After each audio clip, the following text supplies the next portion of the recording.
So it's a little weird now, isn't it? A little bit. It's a little quiet, I must say. It is. It's a lot quieter here. It's a lot quieter. Man. Yeah. Nah. Oh yeah, turn those lights on so we got it. Yeah. Oh, we need to turn these off too, actually. Nah, you can keep those on. These ones? Yeah.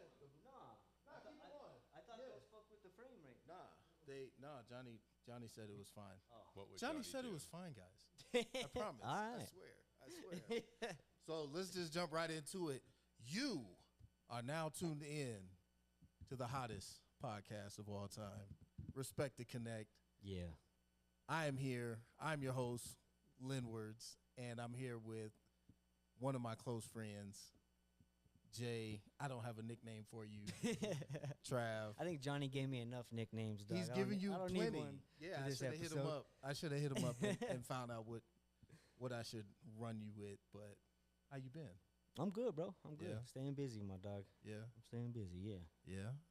It's been a crazy week. It really has, dog. Yeah, it's little exciting, little unexpected, but Shocking. Shocking. Yeah, Yes. we'll get into that. We'll get Yes. into that. We're not going to start on a bummer, but I will introduce our very special guest, Will Fox, in the building. Round of applause. Yes. Yes. Thank you. Extraordinary photographer, Will. How you doing today? I'm doing great. It's been fun to watch this podcast grow.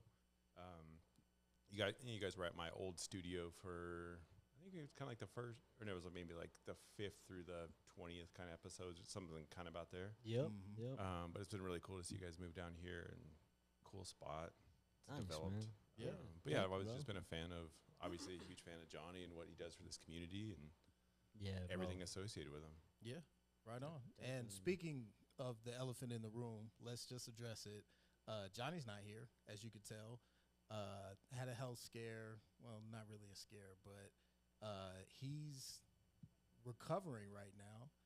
Had a stroke, believe it or not. And he was out running, jogging, doing his thing. And God said, sit your ass down for a few days, bro. And that was it. Yeah. So Gave him a vacation. Yeah, right. He needed the sleep. Is really what it was. Yeah. So Johnny is recovering now, and he's doing great actually. And Yep. we'll see him back real soon. Yeah, definitely. sure, Shout for out sure. Johnny, man. Get Yeah. your rest, get back, get well. That way you can get back here to raise havoc, bro. Yeah. Shoot those intros. Yeah, right. Yeah. It's all a lot smoother when he does it. Right. Yeah, man. But we're not going to dwell on that. He told Yeah. me I can't dwell on it. He was very specific about that. But we did want to let you guys know, for the people at home, Yeah. that Johnny's doing well. He'll be back soon, and he just wanted to make sure the show goes on. So we're still in the mix. So, Yeah. Yeah. Will, you've been taking pictures for how many decades now? It's been a Oh while, man, right? put an age on. I know he's all why you gotta Nah, say he's it? been doing it for a while. Yeah.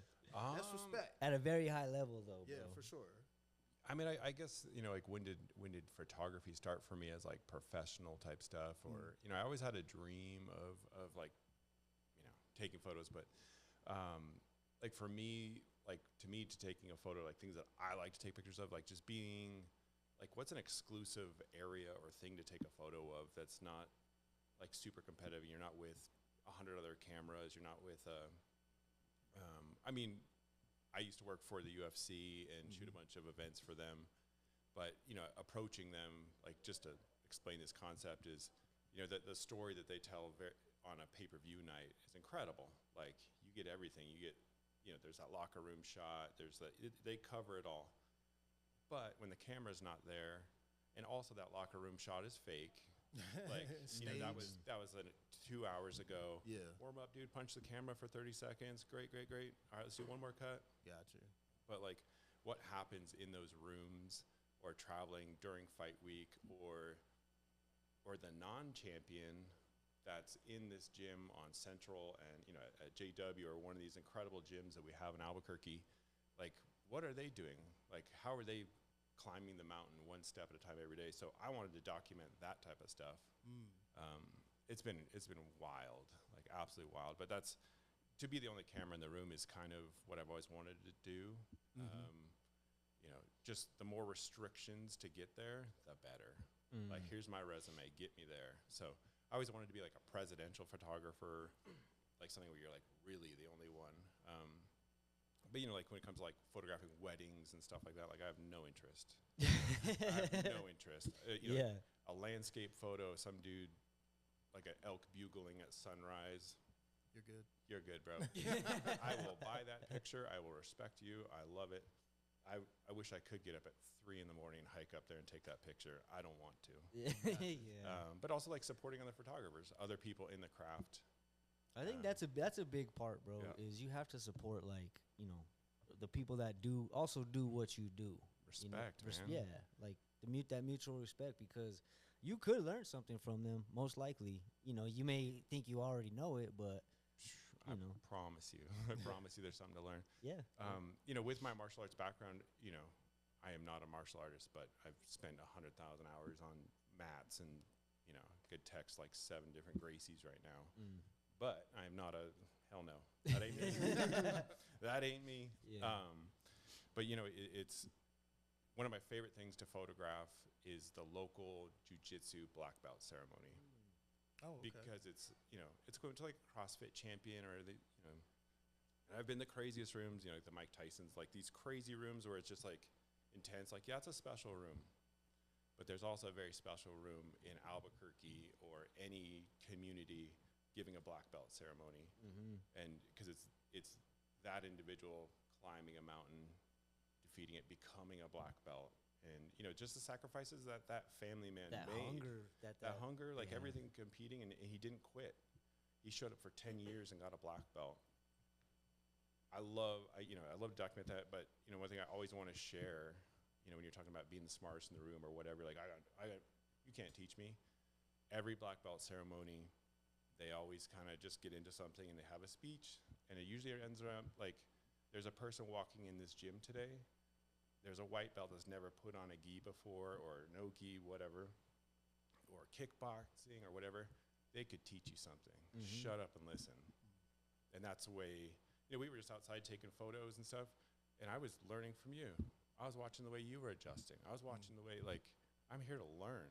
And yeah, I have 15 years experience of pressing buttons, but I have something to learn. Like, I'm curious of like how you framed it. Like, sick. That's his style. Sick. Instead of like, oh, I would have done it. No, no, absolutely not. Yeah, it's your art. Yeah, and you probably don't get too far in that world being super judgmental about other people's productivity anyway, right? No, and you really need to, you know, it's the listen and learn. And, you know, when I started photography, I had, you know, I wasn't full time and I had a really good paying job. So I used to just reach out to my favorite photographers and be like, man, I love your work. Can I shadow you for a week or something? Like, I'll pay my hotel, I'll pay everything. If you get a project with a budget, put me on. But if not, like, I'm just here to help. Did they respond? You were able to do that? Yeah, I did it all the time. A free assistant? Yeah, exactly. I got a free utility? True. And I was there to work. Like, I was there to, Yeah. like, give me the shittiest job here. I will carry stuff. I will, you know, one of my super mentors, James Law, and phenomenal MMA photographer. It was a Beats by Dre set. He's like, you coming out? I was like, yeah, I'll jump on a Beats by Dre set. Damn, that's dope. And just, you know, like this, you know, the technical side of photography is not the job. How are you going to get your clients? How are you going to speak to your clients? How are you going to deliver? Like, the whole thing, getting the photo in focus isn't the fucking job. Getting the, you know, these cameras, like, see in the dark with, you know, eye tracking, head tracking. That's crazy. I have the new Canon R5 Mark II. It tracks my eye. So if I'm looking at you, it's going to take pictures of you in focus and not where my lens is. What? Wow. That's fucking wild. And I can shoot 20 photos a second. I can just spray. Like, the amount of, like, incognito photos that I just take where I just, like, can just, like, spray through a room. It's wild. So that's not the job. But how do you get in the job to be trusted? How do you get in that room? And, you know, the funny thing with martial arts and the way I treated it is whatever they're working on is top secret. I treated that like the war room in the White House or the Pentagon or, you know, the Oval Office, like these rooms where the things that are said are top secret. And if you don't trust somebody in that room, Like, I literally worked for years with the UFC. I could text half the champions, whatever. John Jones trusted me enough to be in his workout rooms all the time. I was good friends with Stipe Miocic. I've been to his former opponent's house multiple times. I could text his wife. John trusts me. Yeah. I didn't shoot John's last camp, but whatever. But these, to be trusted is the most important thing. And I have hundreds of hours of like how that crescent kick was, the DC camp, like all like setting it up, the foot movement. I could spot what's happening in the fight because I know the movements. And I would never, not even a concept of sharing even a story with an opponent or somebody else, because that's how I got there. They trusted me to get there. Yeah. So what was like the first like high profile like client that you shot? Carlos fucking Condit. Really? Yes, dude. Dope. I would not be here without that human. He's the first one. He's the last one. Like, I will. Dope. He's my favorite person in the community.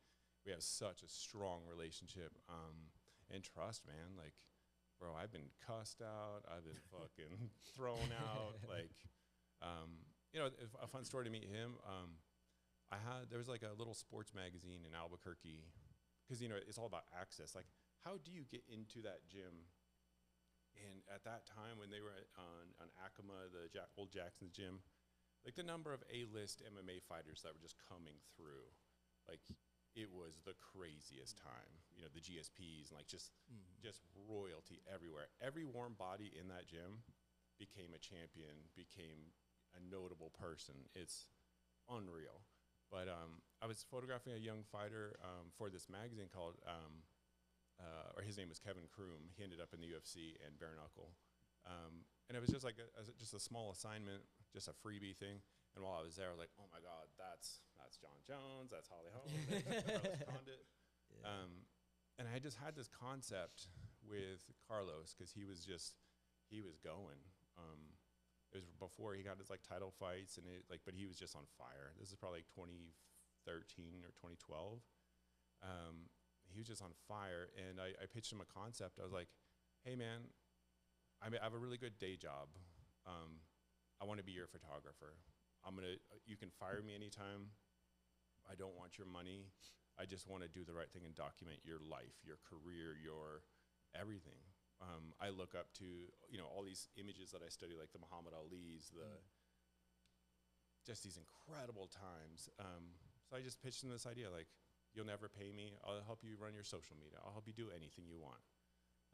But you can fire me any day, and you'll never pay me. You'll never pay for my hotel, my flights, and I'll shadow you. And then he just he took off. He got it was like the first week of working with him. He's just like, bro, I got like a main event call from the UFC this week. I was like, we're in camp now. Like, I'm working for you, dude. And he's main events before then, but.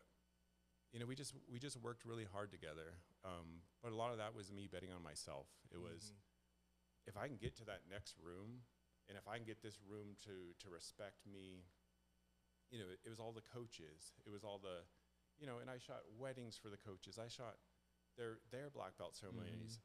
And I'm like, what do I owe you? And I was like, when your phone rings someday, I just need you to say I'm a good guy. And tell them whatever. Tell them whatever you want about me.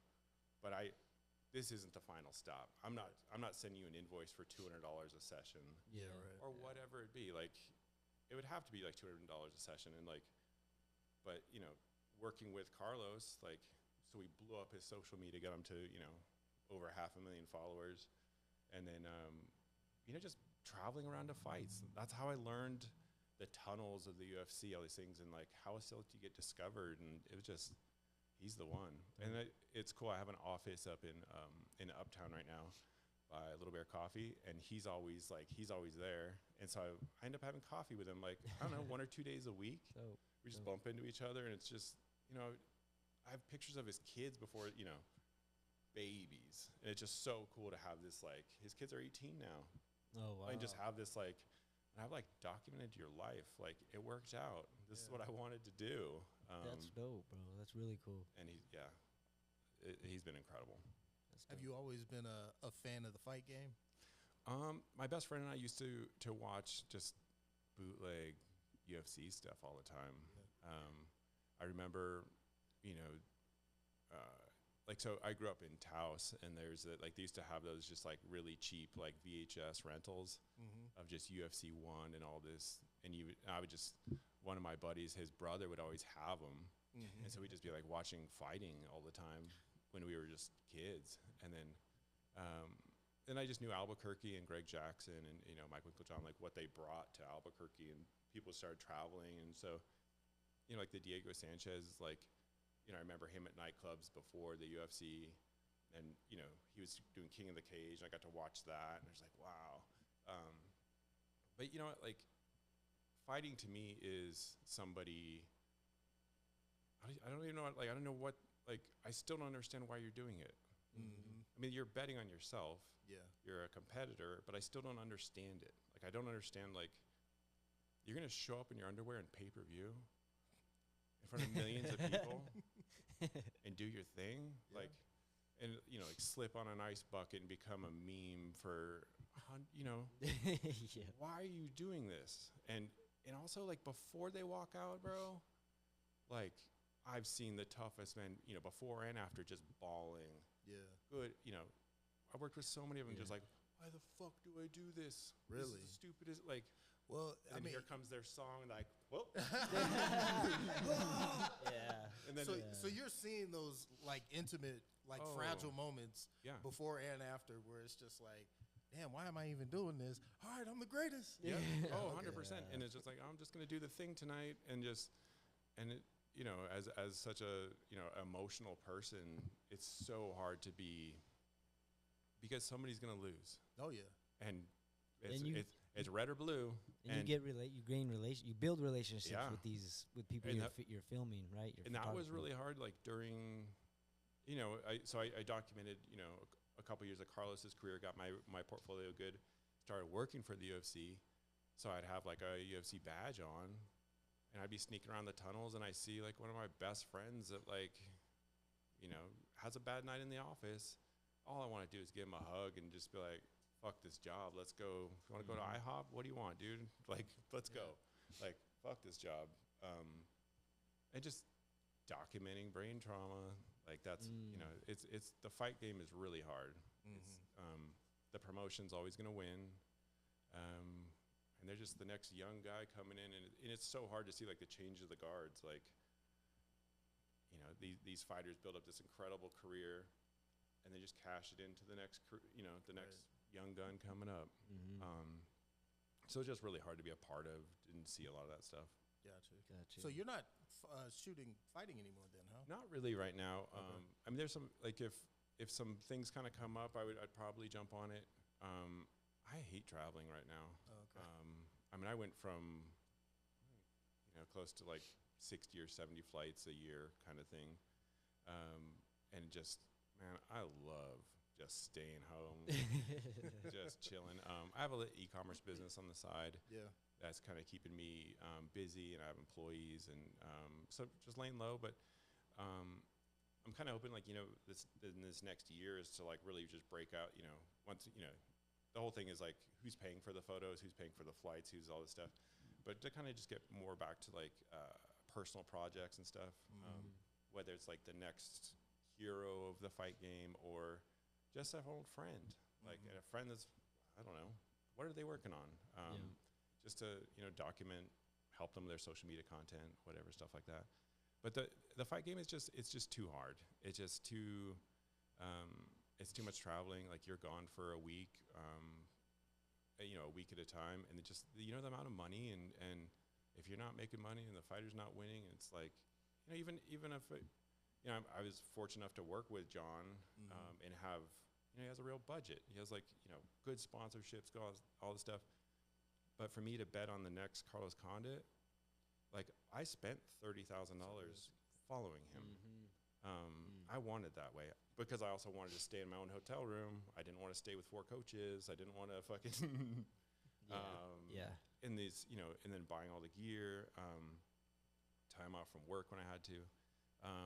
So I would like to get back to that in the next, you know, time. And, you know, maybe it's documenting more stuff for the UFC of, like, what's And I think that's huge, though, Yeah. bro. Like the fact that you did reach out to him and you were like, hey, you know, Yeah. so in so many words, I believe in what you're doing. And then you're also, so you believe in him, but you're also betting on yourself. And you're just like, you know what, this 9 to 5 Yep. is one thing, is paying the bills, but Yep.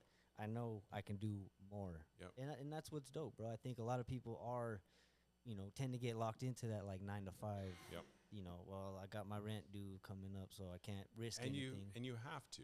I mean, as soon as you start dating a pretty girl and like having or whatever, you get the bills. You kind of gotta like. In all of my career was definitely a sacrifice on my relationships.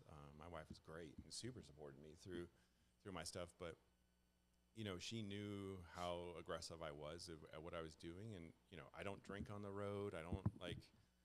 I'm business, but also like not this like awkward like spreadsheet guy of business, but just like because you really have to like chameleon yourself into these rooms. I mean, because do the math, like on top of like a fight week, like no matter what, you're gonna cost them $2,000 to $3,000 a week before you even make any money. Like that's hotel rooms, larger Uber, food, all this stuff, and fight camps are 90 days also. Like Damn, you know the amount of like you know that's kind of a best case scenario is a 90-day. And you cover like the full 90 days? I mean, for guys like John, I did 10 years. Like I did. Oh, true. Okay. We did anything. Like it was, you know, anything was like his care project in the past. Like, you know, we'd go out and shoot stuff or, you know, just community outreach. It was fun to shoot that.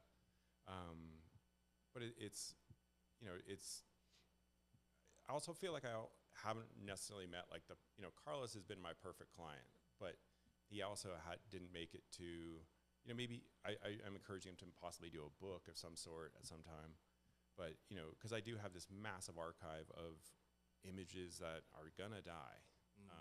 And when it was Sports Illustrated dying, just all these things of like, what are all these, you know, I shot 100,000 photos a year. They just sit on my servers at home in the office and they're just gonna die.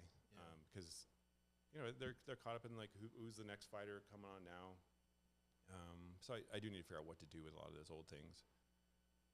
Yeah. Old images. Who, without like sounding like you're just name dropping, who are a couple people that you have done photo shoots for? Like some of my, you know, my favorite, like the most meaningful ones. I mean, there's a lot of like where a camera can take you. Again, like just being a sober person, a good person, and delivering on 10 projects. Like just getting backstage at the weirdest places or these, you know, these things.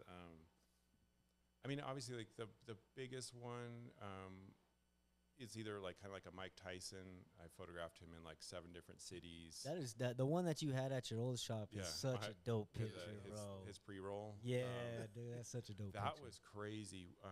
We were in, so I photographed him in like 7 different cities, different projects. I shot for his cannabis brand at one point, at Tyson Ranch. So like one of those photo shoots was all his billboards.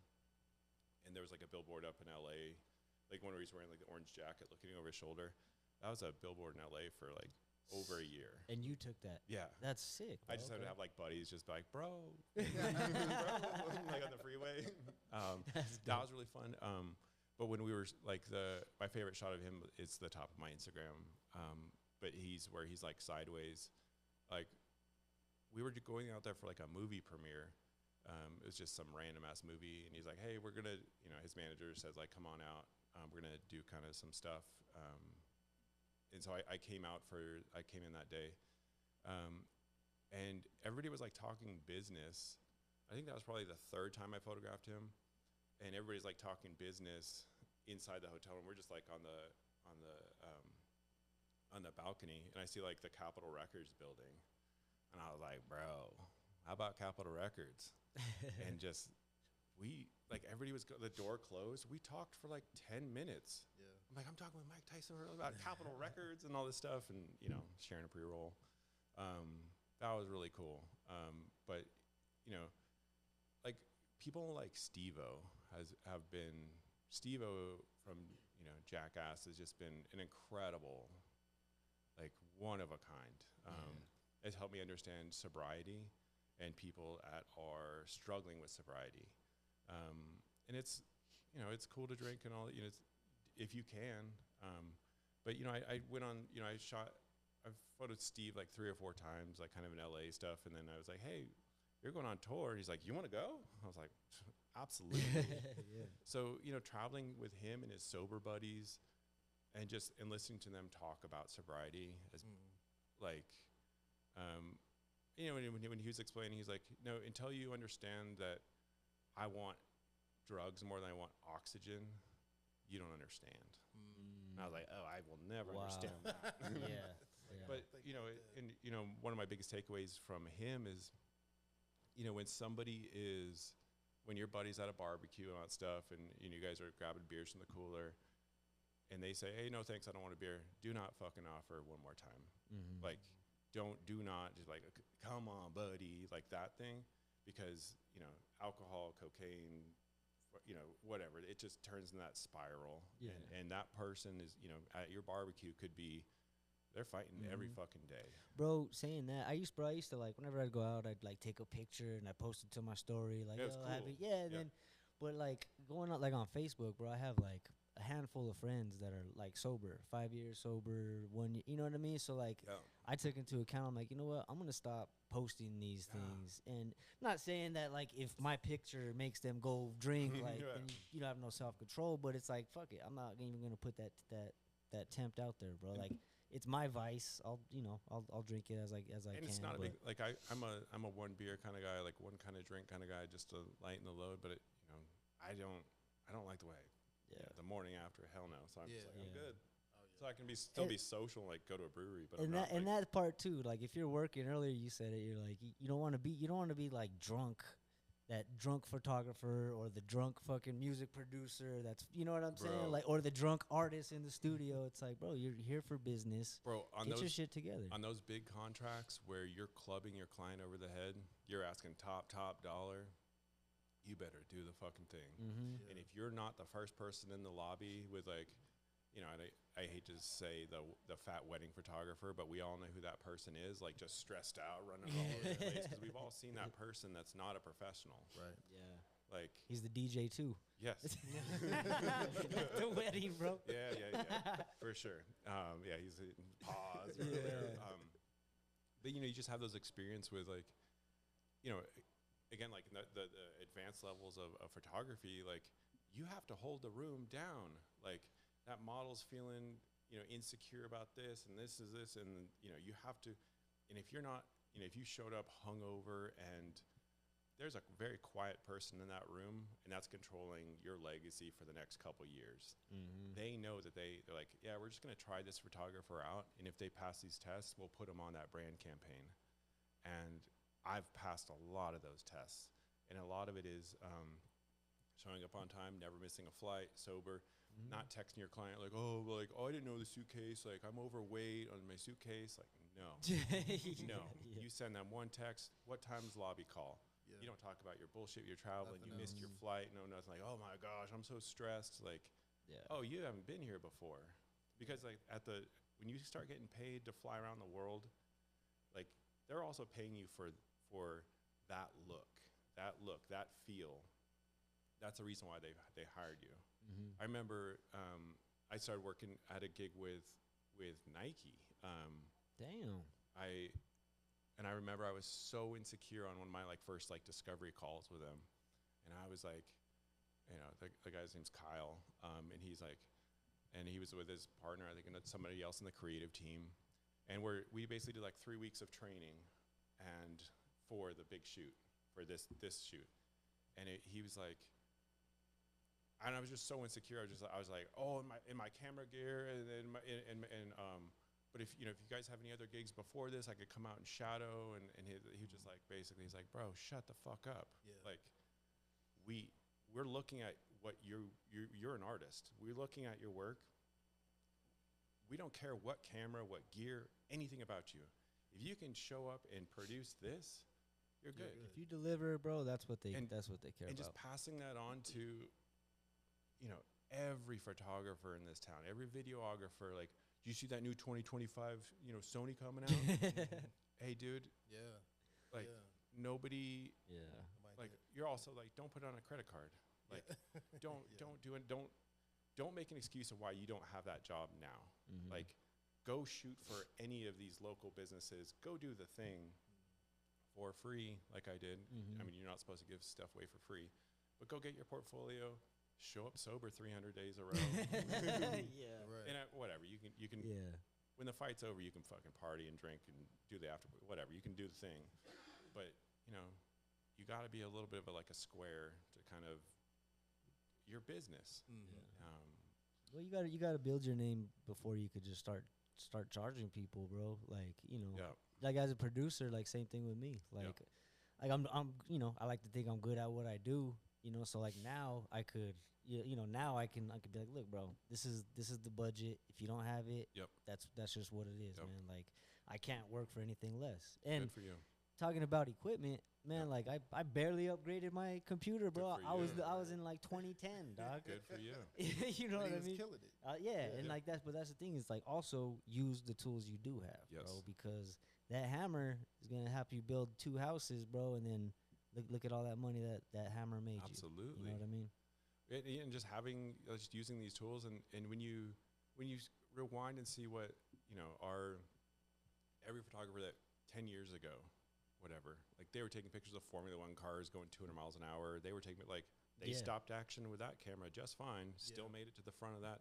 Ansel Adams is still still sitting on the wall. And it's just don't make an excuse for why you can't do it. But I mean, there are some, what's the difference between an entry-level gear and a pro gear? Like, why do I have a $20,000 bag or whatever? I can afford to do it. It's deductible.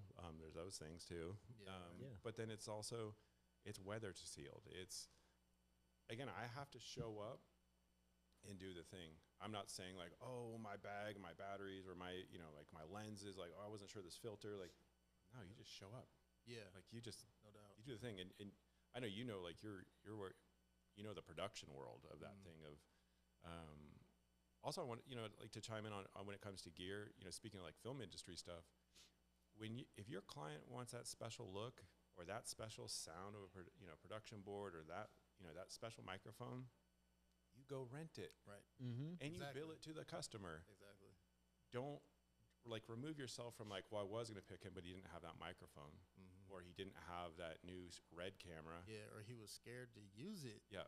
It's like, if you know the fundamentals, just pick the shit up and figure it out. Like, like it's really, it's not rocket science, but people make it harder than it needs to be. Yeah. And then, and also with the way media is consumed these days, most of your photo rules are out the window. Yeah. Like rule of thirds. I like, mean, we can kind of do this. Like, and it's like you're no longer. I remember, one of my contracts.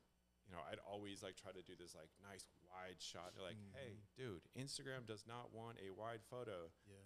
Like we need a like a. I was like, Johnny I was so stubborn. Yeah, I know, man. Man, I was so stubborn. It was like like we have like. Like the room's full of like it looks dope as a full picture, but you want this, And I'm like, this is so sick when it's printed on my wall. Never printed it. Yep. So when you're doing those Nike shoots and stuff like that, versus like the local businesses and things like that, what are some of the differences in regard to the content that they're wanting produced that people could like glean from your experience? The crazy thing is like on the bigger shoots, like they're getting a quarter of a tenth of the content. Like they only need like a Nike thing. Like, it's like your deliverables are like maybe like 10 or 15 shots, and I'm used to shooting like maybe like if it's like a workout or something, like maybe like 2,000 or 3,000 photos, and then I have like maybe. Like you cull it down and maybe get like maybe 300 selects. I'm like, yeah, these are the bangers. Yeah. And they're just like, oh, we just want like 10. I was like, oh, what? Because I'm so used to like working with like local brands, like, even if they were to spend $500 or $1,000, like that's a big budget for a small brand. For sure, bro. And they need every asset they can get. Right. They're like, oh, that blurry photo, we'll take that. Well, bro, that's like for like album work and shit, dude. Like all that shit, like. People are making it look like the old VHSs where it's all blurry and discolored, and it's like that's that's the look. It's You know not what? this fucking Super sharp. 16K, clarity. It's like, no, they want this. You know, That's it's what it funny is. you mentioned that.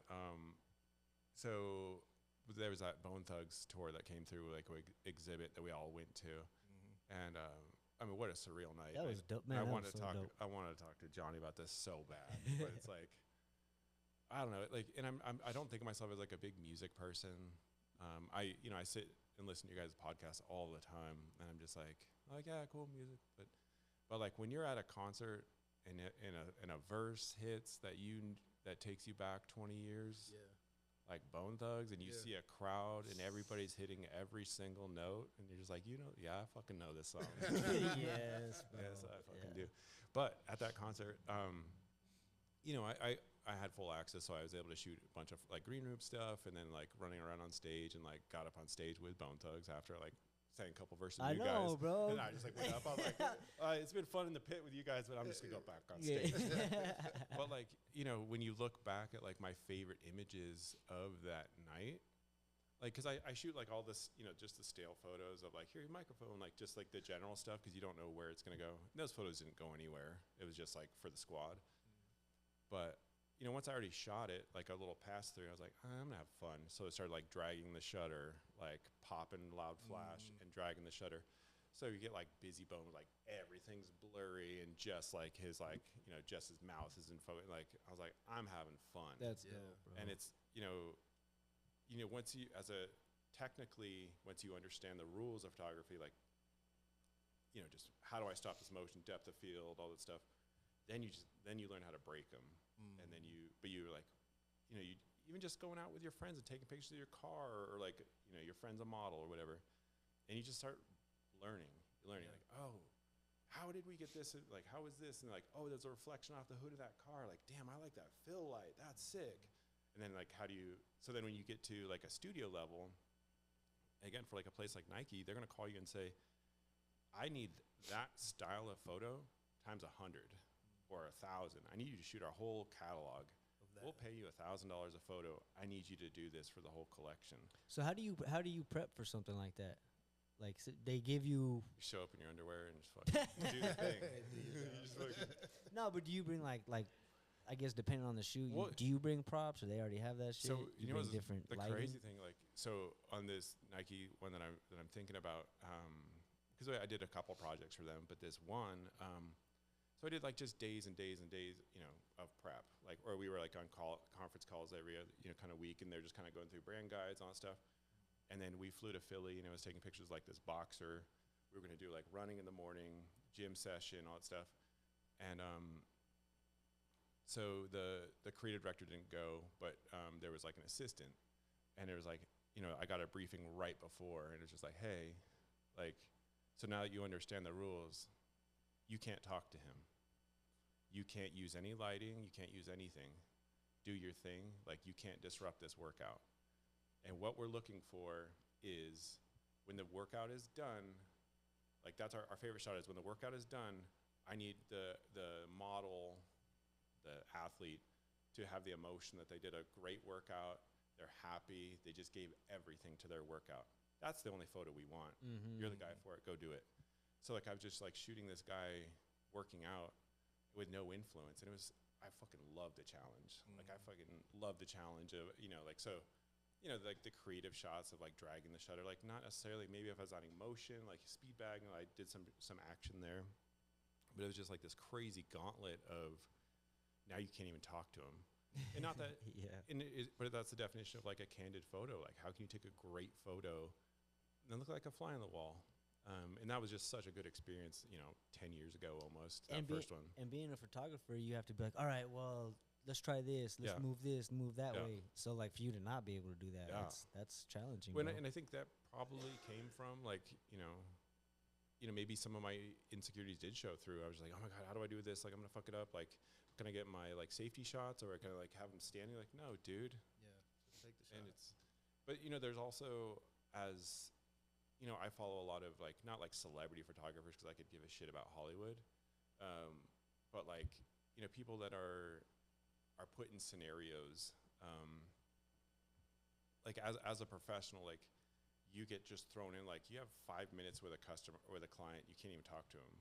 Like, depending on what the PR side, if sometimes there's a PR agent standing there and like they're just saying like, do not talk to my client. Like, I know you need your magazine cover, but good luck. And so you're kind of like influencing stuff, but you can't. But that's why I photo a lot of friends.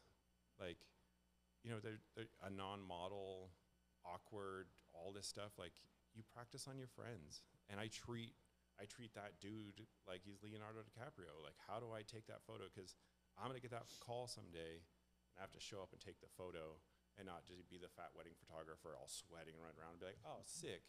Again, like, there's a reflection off the hood. There's something like there's an alley. So I'm always like, with a buddy in a Starbucks, like hitting the iPhone, like if there's a reflection off or just something kind of like just practicing. Because you never know when you get the big call. So you're in that creative mode all the time then? I mean, if I have my gear and it's like a fight week, for sure. But, sometimes I just take pictures of food now. I mean, if I'm just chilling, like doing 5-star reviews. Dinner time. Yeah. No, I mean, I do take a lot of photos, but I'm kind of in a lull right now between like personal projects and like what I really, really want to do.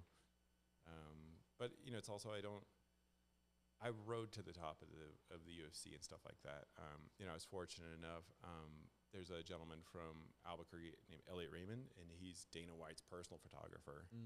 And he was having, I think at the time, like he went on kind of like a maternity leave kind of thing, and he's like, hey man, do you want to like shoot a couple events for Dana? I was like, yeah. Jesus. Yeah. So just like kind of like traveling around, like, we went to like Mexico, we went to Australia. Do you still get nervous like when you go to those? Do you get nervous to go shoot? No, because what it goes down to is like the best thing example is like, when a peewee, like a little kid in playing football scores the touchdown. Pretend like you've been here before. Pretend like you fucking been here before. Like it starts there, like dunking the touchdown, like woo, like dude, come on. And that's another thing too is you got to be confident because you can do it. You know what I mean? I think we all get in that little thing where it's like, oh shit, new room, new people. They might know a little more. They might play the piano better than me. But then it's like, well, fuck it. I know what I can do. I'll contribute. Just do your thing. They'll contribute too. And I know I'm sober today. I know I can do this thing. I got my good nutrition, like we're good. I can do this. I mean, I've fucked up in the biggest ways always. Like every little meme you've ever seen, like forgotten memory cards, like forgot laptops, like everything. Bro, he went out of town to help one of his buddies, but he took the DJI and we're gonna do something this game show that we're doing. And he's like, yeah, just make sure you send me with the card. And I was like, yeah, I got you. I like cleaned it off, and then I sent him with the fucking it was like a 8 gig card or something stupid. Yeah, it filled up in like 2 minutes. It's 4K, so it was just I sent him with the wrong card. I was like, fuck. But I was sitting at my desk and I seen it. I was like, what the fuck is this? And I was all 32. 256. Yeah, it's like the 256. I sent him the wrong one, bro. Fuck. Oh man. But that happens. Yeah, for sure. But like those things, you're never gonna make that mistake again. And when this young photographer in the world or what creator, like you learn your mistakes. Like you like, all right, cool. And I have 2 cameras, 2 memory cards, or like 2 memory card holders. I have everything. Like that's just from like my PTSD of being a professional. Just knowing like if something happened here and like, oh, you guys need a camera or a gear or memory cards. Like I always just travel with it. When you're saying like like when you're on the road and you run into somebody, you're like, oh my God, do they know more than me? Just kind of like breaking that wall down and just talking to somebody. Like you see somebody with a camera, like, what's up, dude? And just because you have a lot to learn from them. And like some of the photographers in this world, whatever, it's you link up with them on LinkedIn or Instagram, start DMing. You were talking about like Gervonta Davis, and I was like, oh, I got, he was in training in Vegas a couple years ago, and I got his photographer's info. So I used to like text him and just like encouraging him because he's the same way of just like, fuck, I don't know, like this is crazy. I don't know how I can stay here. Like, like we're all in the same boat, just trying to figure it out. Yeah. But like, helping somebody like that behind the scenes, or Conor McGregor's photographer. Like I used to message him all the time. And it's just like, how do we help each other out? Or the other side of things, is helping somebody else like negotiate a contract. Like I have nothing to gain from you, but if I could help you make some more bread, and you know, kind of hold the value. Yeah. So I offer, you know, young photographers or anybody like, dude, if you need any help, like I'll be an assistant. Like I'll be quiet on set. But if it makes you feel more comfortable, I'm happy to be there. I'll push a cart. I don't care. I just want you to do the thing. That's dope. That, man, that's huge, bro. Like, I don't think that it's not like that in like music. I mean, maybe to some extent, Right. but you know, I think it's, you know, as a producer, people would be like, well, I could have probably made that sound better, or I could have made Probably a better could have. beat. You know what I mean? Probably but it's like, could have. yeah, And I would agree. yeah, you know what I mean. But it's Yeah, but that's just what it is. Yep. But it's like, instead of being like, well, shit, man, your kick's too high, or your Yep. you know, you should step in for this photo. It's more like, you know, it's like, well, you guys should hire me. Yep. You know, it's like, nah, don't be that dude. Right. If you got a good idea, just throw it out there. Yeah, contribute. You know, there's that Rick Rubin book that came out, I think about 2 years ago, and there's a whole chapter in there about collaboration, and it's just my favorite. Like, it's bookmarked. I mean, I've given that book away 10 times, but every time I get a new book, I like go open it up, put a bookmark in mine, and just look at it. But because a lot of that is about collaboration of you know, the music of you're listening to this part, or they make an input of this, and you're like, fucking trash, but like you're collaborating. Like, enjoy the music together, enjoy. And also in this world, like, I promise you, you're not going to do it on your own. And I promise you that you cannot climb this mountain on your own. In even an Ansel Adams probably had, you know, 10 assistants and stuff like that running labs. And I mean, yes, there are gonna be very successful photographers that do it by themselves, but just like having, you know, once you get a little bit bigger, having somebody send your invoices, or like these little things of just, and helping you edit photos, or create, like helping you make decks and stuff like that. Just in teaming up with somebody, you know, like you find a good video guy you want to work with, or you find another photographer or a stylist or something, like, because you get into a project with a bigger budget. I mean, I had a budget, it was like a book, and like, I think my budget was like $18,000 or something for this, and I couldn't make up enough expenses. Like, I was like, all right, I'm $4,500 a day, and then this, and post-processing, like I wasn't renting a studio. I was like, fuck. Like, I literally could have had 5 assistants sitting there making $2,000, whatever. Yeah. But you know, once you get bigger, because again, you're gonna get flown somewhere to do the thing, and you have, like, what makes your life easier? You know, if you had a stylist, if you had somebody going to get coffee, like, you know, and I was always on smaller Nike shoots, but I remember there was like a John, you know, when John was with Nike, I think they brought close to like 15 people for his photo shoot. Wow. And I was young, and I'm sitting in the back like, hater shit. Like, hater shit. Like look at the styles. I'm like, oh, that's not how I would tell him to throw a kick. Like, that's not, you know, like, because I was the martial arts guy. Yeah. And also on that side of things of like authenticity of a photo, of how to throw the kick. Like, the most important thing is to shoot the form factor right. You know, whatever, it's like a DJ doing something, and like maybe they're not wearing headphones, or like they're not even, It's like not plugged in. yeah, the Paris Hilton thing, like not even plugged in, Yeah. like just killing it. But you know, like the style of stuff, because I wanted to appease to, you know, I want the martial arts community to be like, damn, John throws sick ass kicks, and not like, oh, look at this Hollywood shot. I remember, like, I developed that, how long ago was it? I was at Jackson's gym. It must have been, you know, over like 15 years ago. And there was a guy from Albuquerque Journal there taking some photos, and it was styling Holly home for some photos. And it was like, I think it was like a kickbox or something, or it was like just saying like, all right, now throw this punch, and then and move your hand like this so I can see your face. And I was just like sitting there, I was like, I would never tell a fighter. Yeah, just throw it, and how I'll to move the camera. Exactly. Change your fucking angle. Tell her to change her foot place. Yeah. Like, the most Yeah. important thing is the form factor. And especially if at the end of the day we're selling tickets or whatever. But if you just do this like wrong form thing, like, anybody in the industry is like, that's trash. That's absolutely trash. And you know, it's your job to build up this athlete or or whoever, just I gotta clear up every little fucking. It's gotta be perfect. Yeah.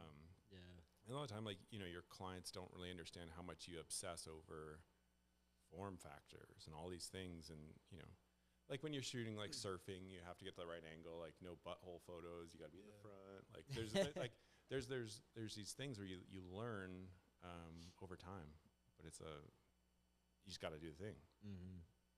Yep. Now, you talked earlier about passing things down as far as helping out the next generation. You're working on doing something like that right now, correct? Talk about that. Yeah, I'm talking to Ken about it. You know, I really want to mentor people. I really want to help. You know, it's giving is so satisfying. And if you can help somebody, you know, climb the mountain, it's pretty sick. You know, on the teaching side, you know, Ken from the pod is he works at a charter school, and I've really expressed like what can I do, and not to get too political or you know when you go like micro macro, like if you look at like statistics of street crimes in whatever city or fentanyl, all that stuff, but what are you doing to help your community? And you know, maybe it's saying like, hey, maybe you shouldn't take that extra drink tonight at the barbecue or something like that, because it all signs, you know, for that addict, all signs lead to fucking the streets. And, you know, if I could help somebody, you know, help them with a headshot, you know, a sober living person, like if can I help you with a headshot? I'll help you. Have you ever been on LinkedIn? Let me help you out. Something like that. And then just, you know, obviously I'm always here to help like young photographers. And just those things of like, you know, that, like they hide their camera settings. I was like, bro, if you think I'm trying to fucking, or your dumb preset, like you think, no, dude, we're like, we're miles away. You need to ask me, how did you get in that room? And what did you tell that person to get that photo? I probably didn't say anything. But man, I'd be asking you what settings you're using. Yeah. You know what I mean? But, bro, like, no, like years ago, bro, when I was but we're homies too. And like, you know, like, I guess like you're asking me white belt things, not black belt things. And at the time, but now but like, you know, we were homies at the time. So I was like, oh yeah, here's a good head start. Like if you're outside, I'd stay in some of these like, you know, aperture priority or like, but if, you know, it's crazy. Like in fighting, the thing that, cause I was never a technical photographer. I was never, I didn't, you know, I was like, oh, I could just cheat my way through all these settings. Like these cameras see in the dark.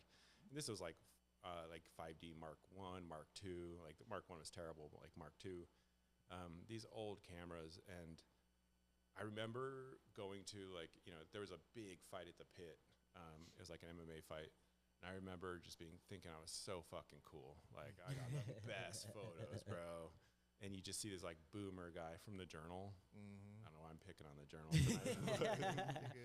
But, you know, by the way, Chancey Bush from the Journal is a phenomenal photographer. Like, I'm obsessed with their work. I'm like, oh my God, I love your shit. But so I remember like sitting cage side and just having this like super ego, like, oh, I've shot, you know, a couple, and this is way before UFC. This is way before, and I was just thinking I was so good. I got all the gear. And I just remember making excuses of why my photos, like, oh, I mean, this was good, but, you know, the focus because of the cage and this and that. I remember the next morning opening up Albuquerque Journal and just seeing what the boomer shot, and it's just perfect, like way better. And I was just like, oh man, you're not that good, bro. Yeah. And you need those reality checks, yeah, bro. and like understanding, like, you know, I was still on like auto white balance. I was just like, you know, I was like, I like the blur when it fucking punch. Like, you know, no, dude, that's not journalism. That's not like, it's not. And it's also, you're there to document a fight. You're not there to make a fucking art piece. Right. You're not there trying to get like that little blood drip. Like, usually you're getting paid to sit cage side and capture like the moment, but like getting too artsy, like your client's gonna just be like, hey, dude, this is, you know, we just need a different gig. Yeah. It's a different gig. And, you know, I've been lucky enough to go there and just like, hey, we love what you do. Just go do artsy shit. And then I just throw all the rules away and get blurry and have a blast. But, you know, just like those humbling moments when you just find a photographer that's like, he never photographed a fight before and just shows up and just nails it. Damn. So, yeah. but that forced me to like double down and learn like all the setting, like become a technical photographer.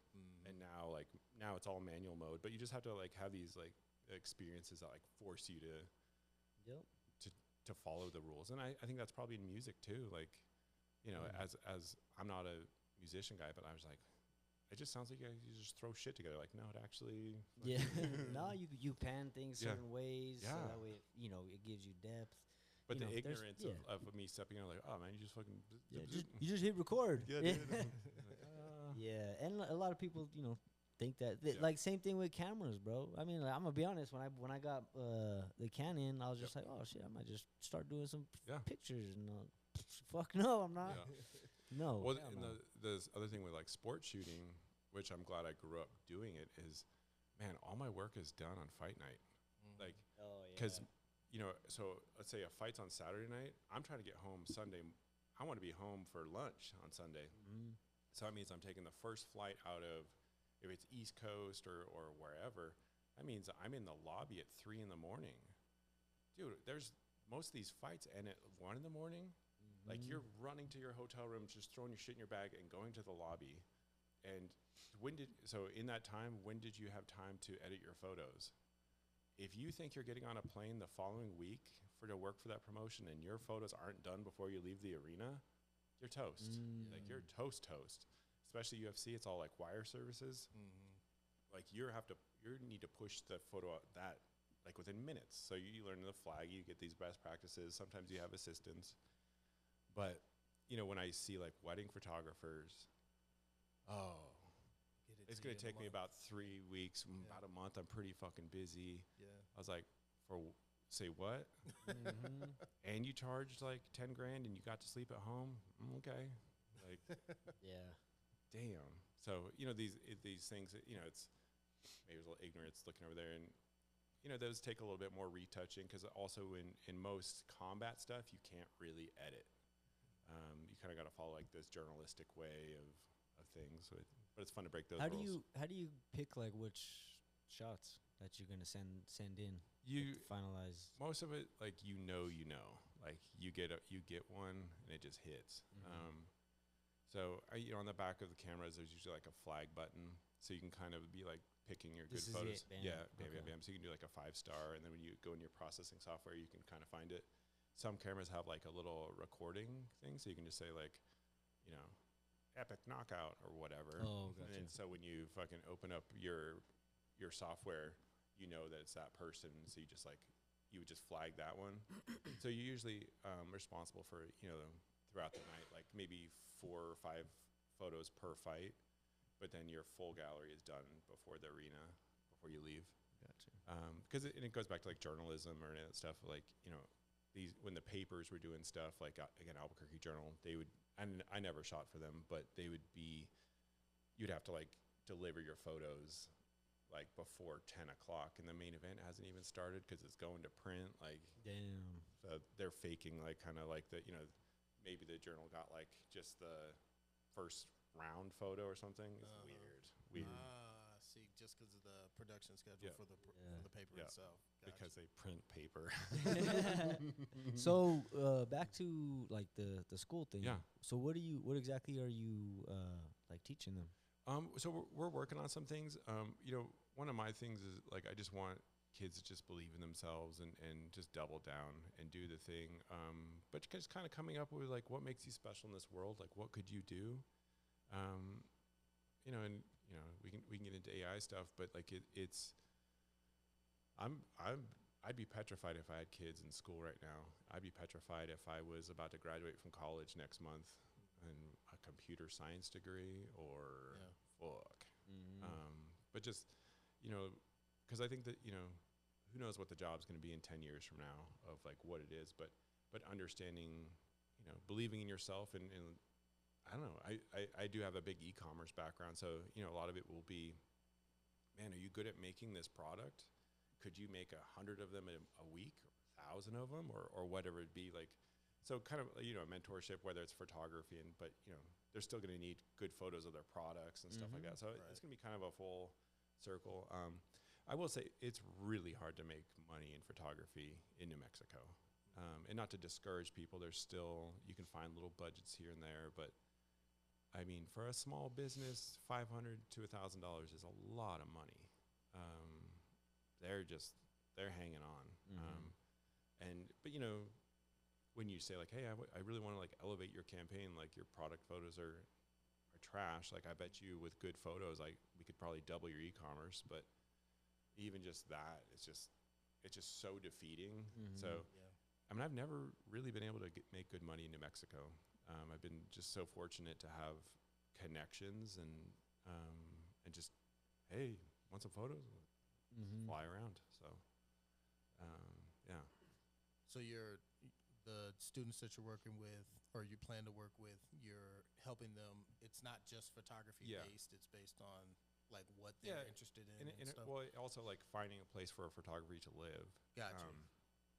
Because again, like it's very hard for a company to say like, we're going to do our photography in-house to hire like a studio or something like that. You'd have to have like 500 SKUs or something like that for somebody to have like a full-time photographer. Right. So then like this poor student would just be getting like, a small contract to like maintain some imagery. Yeah. I don't know. I haven't really been able to figure out how to crack the nut here. I've been fortunate enough to like have agency work, big stuff that they understand what licensing is and where we can charge over $1,000 for a photo for like hero shots. But with a lot of stuff, like it just so much comes with it. It could be a fully planned out shoot with models and everything, or it might just be a candid shot. Who knows? And you got to find your lane too. Yeah. You know what I'm saying? Like nobody can, most people can't just be like, hey, I could go shoot UFC top quality like Will Fox can. You know what I'm saying? But it's like you got to find your lane. Maybe you don't shoot UFC. Maybe you come up doing bare knuckle or something smaller. You know what I'm saying? Absolutely. Well, even on that same note, like the amount of fight photo friends that I've had in the industry, like these. There's like probably 3 guys that would just say like, hey man, I'm a big fan. I'm like, what's your number? Let's talk. And they're like, what do you want to do? Okay, cool. Go work for this local promotion. Money doesn't matter. Send me your work when you're done. And then I know the dude at BKFC. I know the guy over here. I know this. Like, I can get you access. Cool. What do you need? But just this, like, I'm telling you, it feels so good to give and just not be that gatekeep. And it's something that I don't want to do. Yeah. If I wanted to do it, I wouldn't set somebody up with it. But if I don't want to do that, I do not want to work for BKFC. It's a great promotion, all that stuff, but like, man, it's brutal. It's brutal. It's tough to watch. It's really tough to watch. I bet it's hard to see that because you get, like I said, you gain relationships with these people and you become friends. And it's like, damn, you just watched your friend get into a fight. You didn't even jump in. Yeah, straight up. No, I know like live camera videographer guys who have done BKFC fights, and after they were just like, I'm never doing that again. Yeah. Like they can't. It's tough to watch, and it's tough to film it and just be there watching someone get their face beat in, and then. I heard that the second to last BKFC in Albuquerque, the athletic commission was down here and watching it. It was just so bloody that they literally changed the rules because I was talking to, so the BKFC is not coming back, and that's, I don't know, like obviously I'm just like, it's too violent like this, but also again, like these people and not these people, like these fighters and gyms like are so fucking talented, and I want them to have their avenue of profession. It's great money. Like if you're actually good at it, I want those opportunities. And so like seeing BKFC not coming back, I'm just like, oh shit. Yeah. Because it's so hard, for a fighter to make money now. That's tough. Yeah. I mean, but the product has to be palatable to the audience also. Yes. And if people can't stand to watch it, because that was people's complaints about UFC from at the beginning, was that it was too brutal.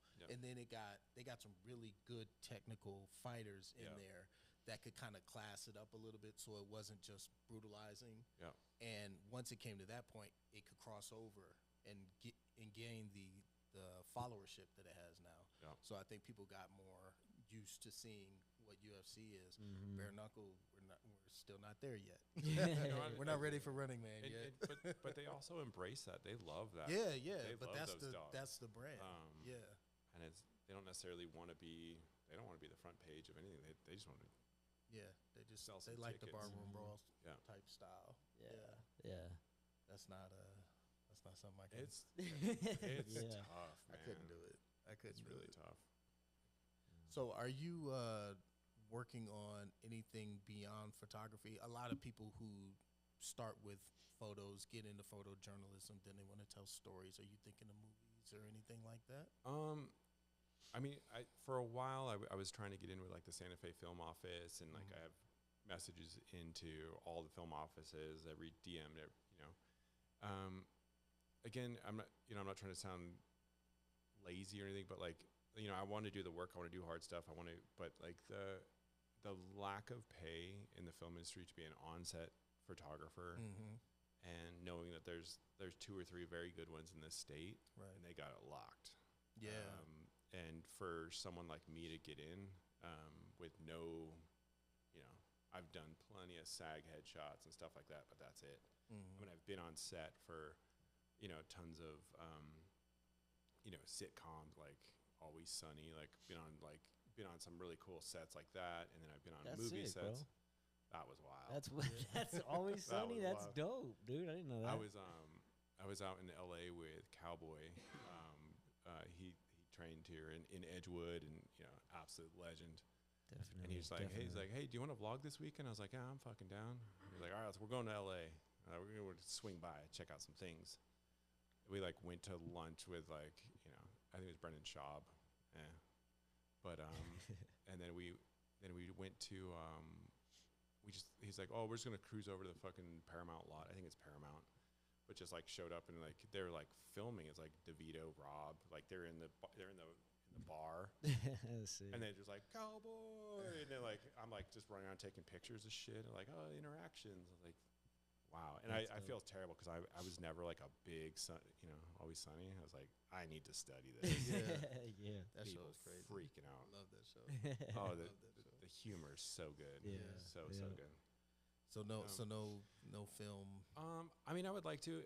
I had a pretty good relationship with like the Bonanza Creek Ranch in Santa Fe, and I've been on set for some like bigger films that they had, like American Primeval and some other stuff. I worked on that for like a couple of days on the drone crew. Yeah, American Primeval. It was a dope set. I really liked it. Yeah. But I've been a commercial photographer for the past couple of years. Just crossing into like shooting clothing and stuff like that. Like again, taking a single photo, knowing that brand is going to sell 10,000 of that flannel, those jeans. Like you can start charging more money because they need investment in a single photo versus like, it's a SKU now. It's not just like, hey, here's my dress or whatever. Like that dress is $200, but whatever. So, so I had a good relationship with Bonanza Creek Ranch because they have like 7 movie sets, vintage trucks. So I would do all my photo shoots up there and just fake the ranch life. They had like hundreds of cows. I would just go up there and just take like some random models and like, here we are doing fucking ranching stuff. Yeah. So good. That's cool. And I just got to know them really well. And that's just such a beautiful, it's like 13,000 acres. And so I would just, and then, I got to be really close with the ranchers and just being like, that's like, if I was to do like personal projects, like just, I love blue collar. I just worked for a blue collar company for a couple years, but just like documenting like the backbone of this country, man. Like I'm not trying to be too fucking dreamy about it, but like just that hard work. And another thing is like taking photos like of blue collar people. I love the challenge. Like they don't want to be photographed. They don't want to get the fuck out of here. Oh, I love that. Let me capture that. And it's just like a challenge. Like that's easy to climb. Like I would rather do that 10 out of 10 days than do a real estate headshot of, the stay at home, whatever. Like just those cheese shots. Bro, I'd much rather deal with like some dude and like some boxer in a Trisco in Central, like Fidel Maldonado. But like shooting like that stuff, like I'm in fucking heaven, and like the most awkward. I love that. Yeah. Because So you talked very briefly about AI what do you see as the future of photography in regards to artificial intelligence and the way products and photography are all made? Man, we are cooked. Fucking cooked. Yeah, that new Gemini like Flash 2.5. Oh my God, they call it like Nano Banana was the code name for it. Cooked. We are fucking cooked. Like I'm literally bidding on a contract in LA for a clothing company. And I was on a call this week and they were talking about, hey, check out these images. Like it was a cheetah print. It was like baggy streetwear, kind of cheetah printy. And they had a picture of the model.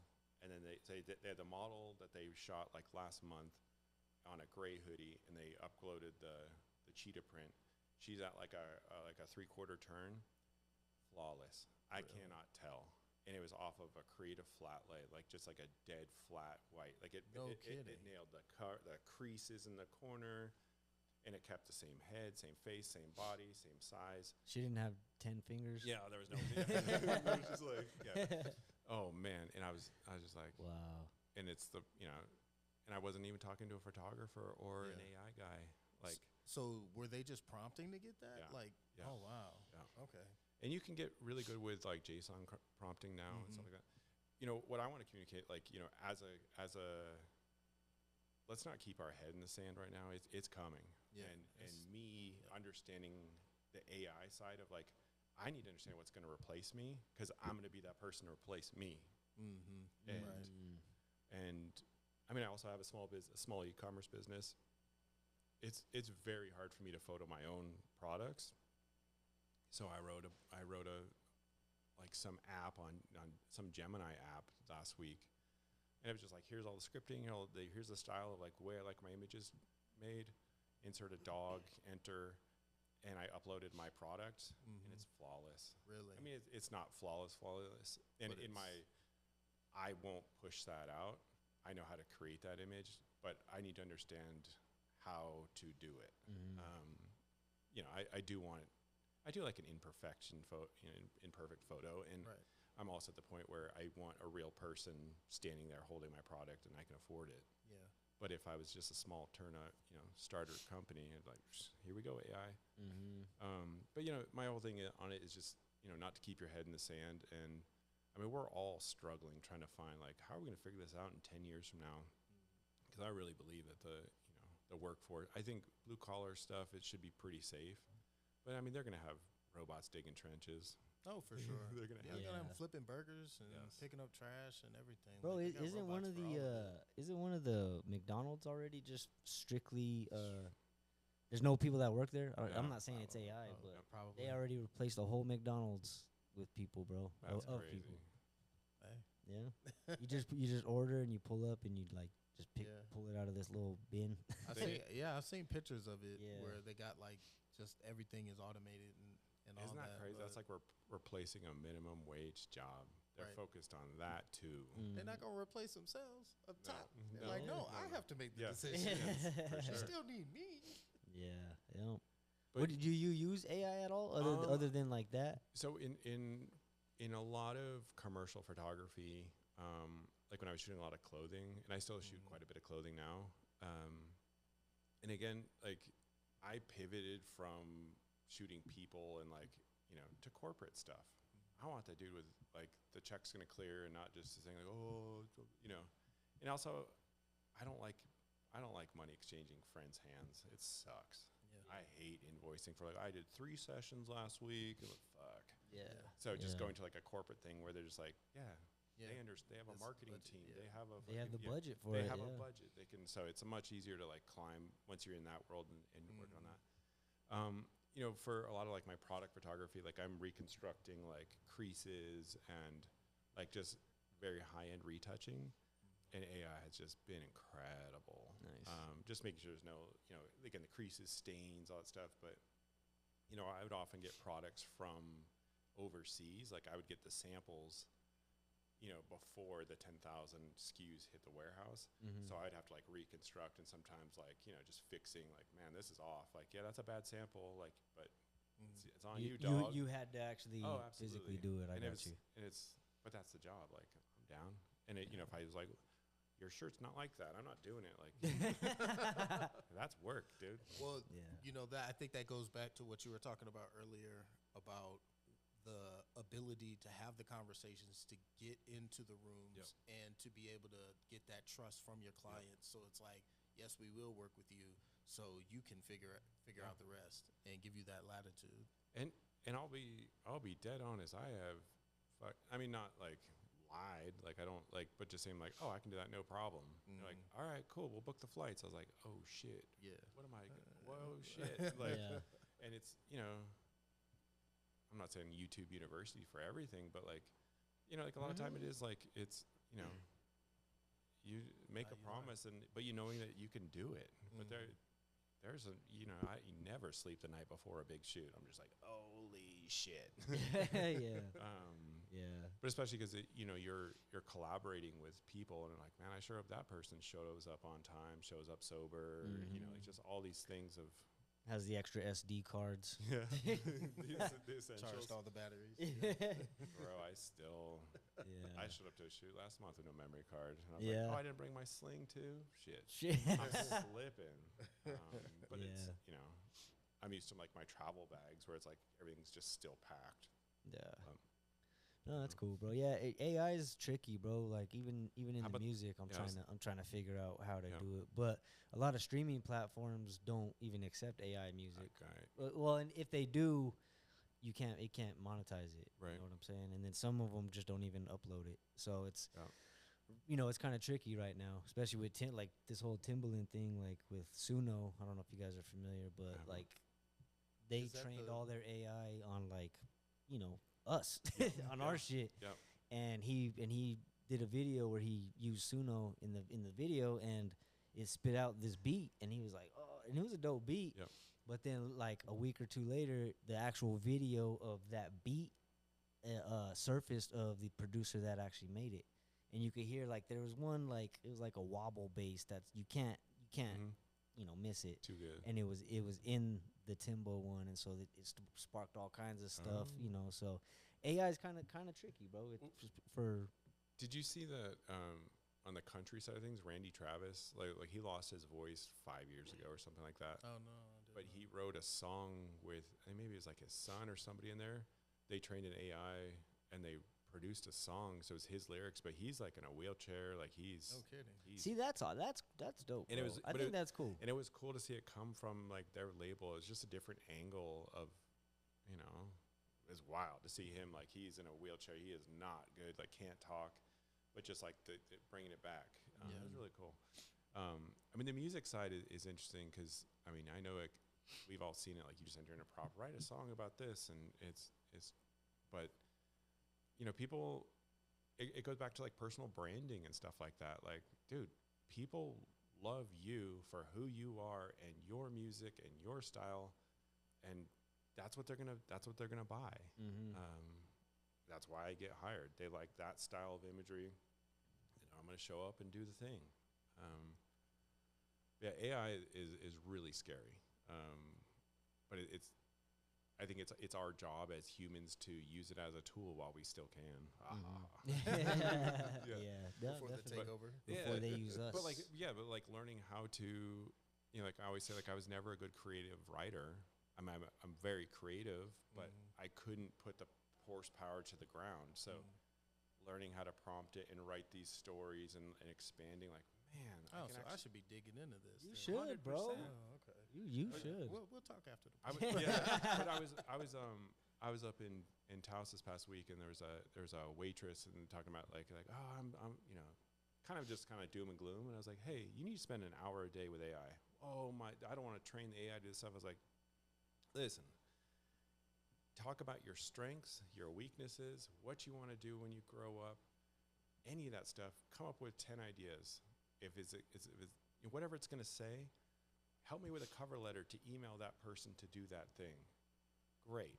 Like this was like a 5-minute conversation with yourself in a car, sitting at talking to your phone, but like something instead of just like why me? Like how am I going to get out of this waitress jobs. I'm so tired of that shit, bro. Like when you go on Facebook, it's always fuck my life today. It's already that's bad. Facebook though. Facebook is designed. That's everywhere though, bro. Like that's just I'm just tired of that shit. It's like, okay, go be sad about yourself over there, bro, because there's shit going on over here. Oh man, we all have those friends. You know? That just do like the daily updates. I'm like, oh, I stubbed my fucking toe. Like, straight up.